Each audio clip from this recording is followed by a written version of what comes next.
মামা আজকে মেলা মাছ পাইছি, আবার কবে যামু? দেহি 2 দিন পরে আবার যামো। মামা প্রসাব করমু। ওইখানে গিয়া ছাইরা দে।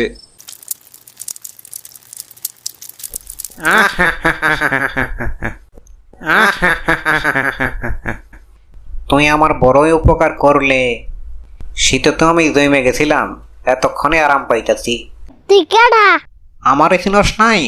আমি লুল্লু ভূত। যে আমার চেহারা এটা বলে ভূত। শরীরে নাই 5 কেজি মাংস। কি? এই লুল্লু ভূতের অপমান!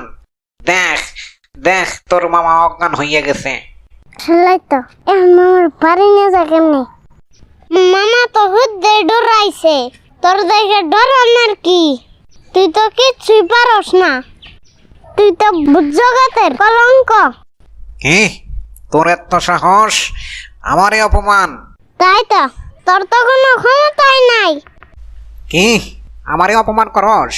তুই জানস আমার কত ক্ষমতা? কি দেখবার চাস তুই? মামারে উঠে বাড়ি নিয়ে যাইতে পারবি? আর তো মনে পারবি না। আমারে অপমান? দাঁড়া, দেখাইতাছি। এখানে রাখ। ওই মামা লঙ্গি কই? আমি কি জানি? আমি তো কিছুই জানি না। তাড়াতাড়ি লঙ্গি খুঁজে নিয়া, নইলে তার খবর আছে। ভূত মানুষের ইজ্জত নিয়ে টানাটানি। যা যা এখান থেকে।